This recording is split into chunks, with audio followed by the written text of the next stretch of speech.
Hello everyone. Sun City study point में आपका फिर से हार्दिक स्वागत है। आज हम आपके लिए लेके आए हैं एक नया टॉपिक, पृथ्वी की आंतरिक संरचना।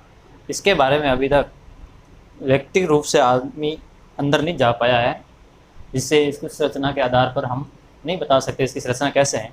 फिर भी कुछ स्रोत है पृथ्वी की आंतरिक संरचना को जानने के लिए, तो वो मैं बता रहा हूँ। पृथ्वी की आंतरिक संरचना को जानने के लिए स्रोत कौन कौन से हैं? अप्राकृतिक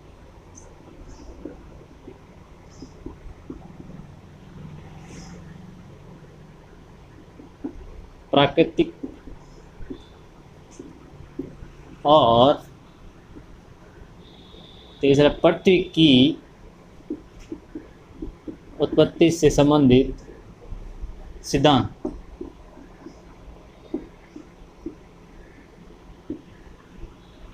पृथ्वी की आंतरिक संरचना को जानने के लिए अप्राकृतिक स्रोत, प्राकृतिक स्रोत और तीसरा है पृथ्वी की उत्पत्ति से संबंधित सिद्धांत या पृथ्वी के उत्पत्ति के सिद्धांत। अप्राकृतिक में कौन से हो जाएंगे जिसे हम देख नहीं पाते हैं, उस जैसे दबाव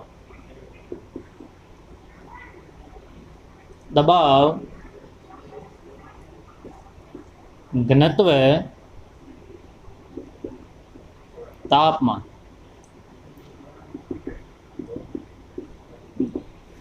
घनत्व पृथ्वी का बताया था 5.517 घन ग्राम, और तापमान पृथ्वी के आंतरिक भाग में 32 मीटर अंदर जाने पर 1 सेंटीग्रेड तापमान की वृद्धि होती है।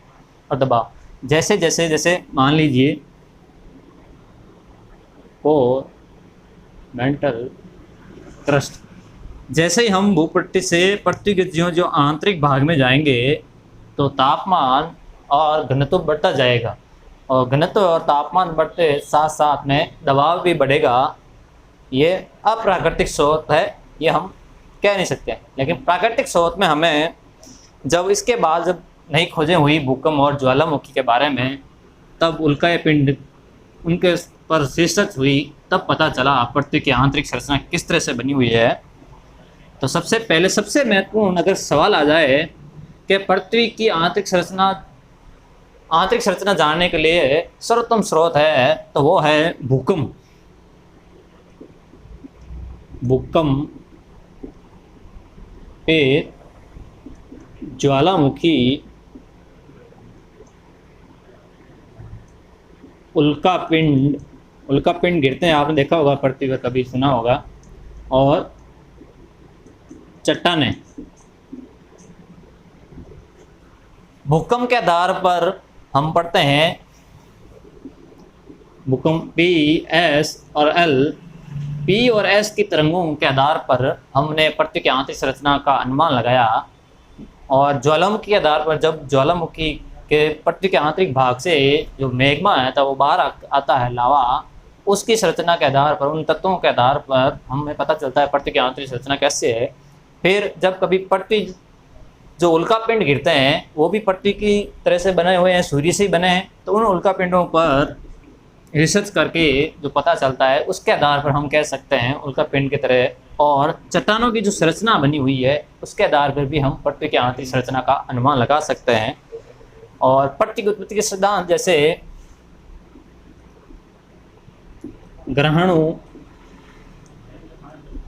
वायवीय और ज्वारीय, ये सिद्धांत है पृथ्वी के उत्पत्ति के सिद्धांत में। ग्रहणु पृथ्वी ठोस, वायवीय गैस और ज्वारीय तरल।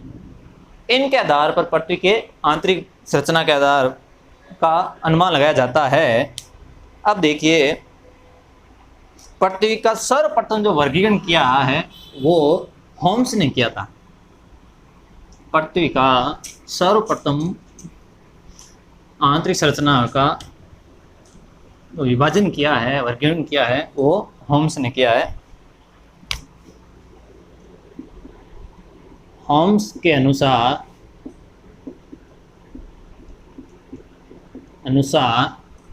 पृथ्वी की संरचना 3 भागों में उन्होंने बांटा था। नंबर 1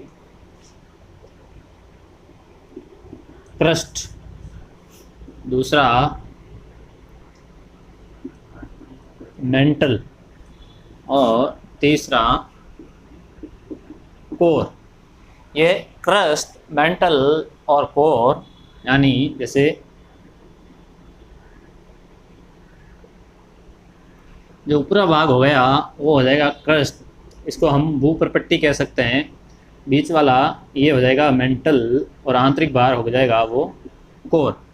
ये सुएज ने 3 भागों में बांटा था, इसको हम भूपर्पट्टी, मेंटल को मेंटल या पवार कह सकते हैं, और कोर को हम अंतरतम या भूकोर या अंतरतम ये भी कह सकते हैं इसको हम। तो इन्होंने क्रस्ट को 0 से 30 किलोमीटर तक बांटा, मेंटल को 30 से 2900 किलोमीटर तक, और अंतरतम कोर को 2900 से 6378। आरबीसी के अनुसार अगर देखें हम तो 6371 किलोमीटर दे रखा। ये इन्होंने पृथ्वी के 3 भागों में बांटा है। देखिए अब जैसे ये पृथ्वी की आंतरिक संरचना है, इसी के भाग को मैं एक भाग को यहाँ से काट के बाहर निकालूं तो देखिए आपको मैं बताता हूँ कैसे।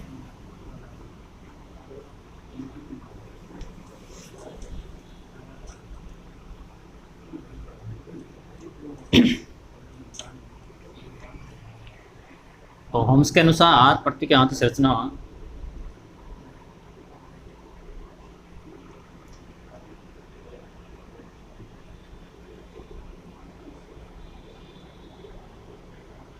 यह पृथ्वी का एक भाग है आंतरिक, इसके बारे में बताते हैं।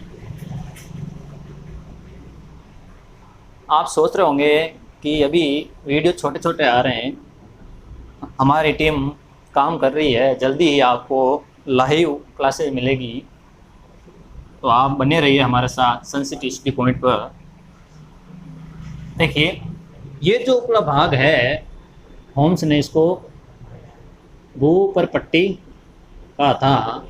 जो भूपर्पट्टी के जो निचला भाग है इसको इन्हें मेंटल और तीसरे को कोर कहा था। फिर देखिए ये तो इन्होंने 30, कहीं कहीं आपको मिलेगा 33 किलोमीटर। फिर यहाँ एक संक्रमण क्षेत्र पाया जाता है जिसको हम मोह असंबंधता कहते हैं, मोह असंबंधता कहते हैं, जो भूपर्पट्टी और मेंटल को अलग करती है। फिर मेंटल में ही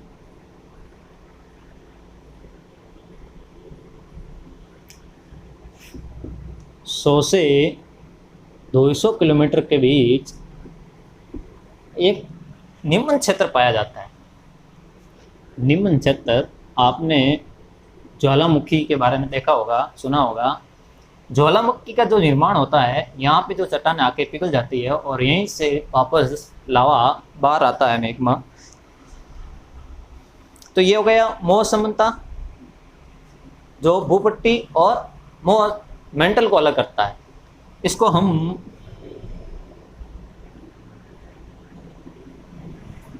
तल रूप में भी कह सकते हैं और एस्थेनोस्फीयर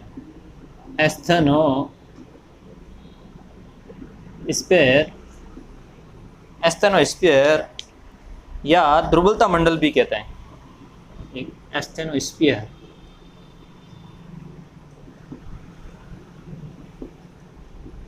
स्फीयर, या इसको दूसरा नाम कहते हैं दुर्बलता मंडल, दुर्बल मंडल।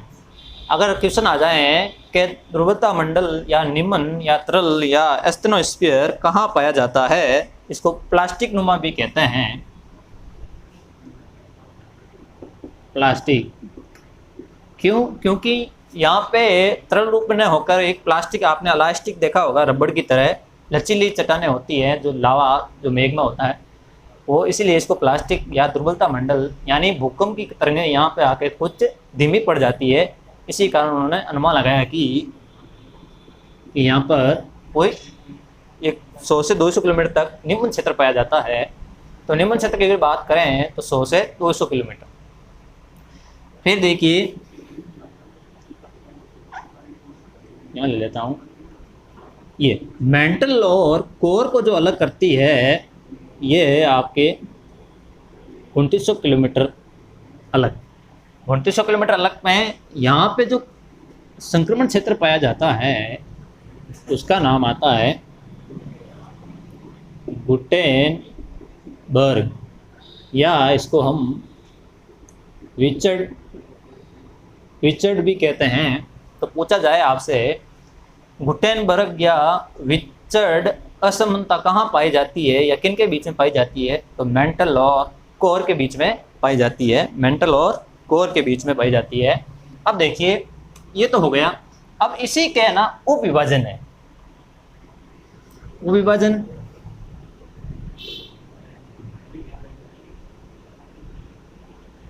ये तो हो गया ऊपरी भूपट्टी, ऊपरी भूपरपट्टी, ये हो जाएगा निचली भूपरपट्टी।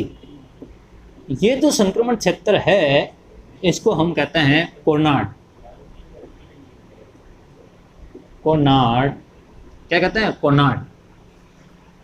अगर क्वेश्चन आए ऊपरी भूपट्टी और निचली भूपट्टी को अलग कौन सा असमंदर क्षेत्र करता है, तो कोनार्ड। फिर मेंटल और ऊपरी मेंटल को दो भागों में विभाजन करते हैं। ये इस क्षेत्र को हम संक्रमण क्षेत्र को क्या कहेंगे, रेप्टी। क्या कहेंगे, रेप्टी। ये तो हो जाएगा ऊपरी मेंटल और ये हो जाएगा निचला मेंटल। क्वेश्चन आए रेप्टी कहाँ पाई जाती है, तो निचला मेंटल और ऊपरी मेंटल भी कह सकते हैं। अगर ऐसा भी कह सकते हैं भूप्रपट्टी और मेंटल के बीच में रेप्टी भी पाई जाती है। फिर कोर को दो उप विभाजन में करते हैं, एक संक्रमण क्षेत्र कहलाता है, इसको कहते हैं लहमन, लहमन असमानता। और ये क्षेत्र ये तो हो जाएगा 700 किलोमीटर तक के बीच में, और ये हो जाएगा आपके 51-50 किलोमीटर के बीच में। इसको लहमन, ये बाह्य कोर हो जाएगा, बाह्य कोर, और ये आंतरिक कोर हो जाएगा। तो ये हुई आपके होम्स के अनुसार 3 भागों में बांटा था और इसके उप विभाजन। अब देखिए कभी कभी क्वेश्चन आता है कोर का कौन सा भाग तरल के रूप में है, तो वो है बाह्य कोर है, वो तरल के रूप में, और आंतरिक भाग क्या है, ठोस के रूप में। अब देखिए कोनार्ड, रेप्टी और लेमन, इसको अगर याद रखना है उप विभाजन में तो आप याद रख सकते हो, कल रात लंबी थी, ऐसे कह सकते हैं, कल रात लंबी थी। कोनार्ड, रेप्टी और लेमन, कल रात लंबी थी। फिर इसको घनत्व में बांटते हैं हम। अगर घनत्व की मैं बात करूं तो इसका भूपट्टी का घनत्व है वो 2.9 से 3.5 तक। फिर मेंटल का घनत्व है वो 4-5 में, और कोर के घनत्व की बात करें 11 से 13 ग्राम तक ये घनत्व पाया जाता है। 3.3 या 3.5 भी आता है। अब देखिए जो ऊपरी भाग है वो महाद्वीपीय का निर्माण करती है, और इसमें जो चट्टान है वो पाई जाती है ग्रेनाइट। कौन सी चट्टान, ग्रेनाइट। जो निचला भाग है ये महासागरीय क्षेत्र पाया जाता है और इसमें जो चट्टानें होती हैं वो बेसाल्ट रूप की होती है। ऊपरी भाग अगर ग्रेनाइट से निर्मित जो बाह्य भाग है ऊपरी भूपट्टी वो महाद्वीपीय और थोड़ा सा उससे नीचे है वो महासागरीय बेसाल्ट चट्टानों से निर्मित है।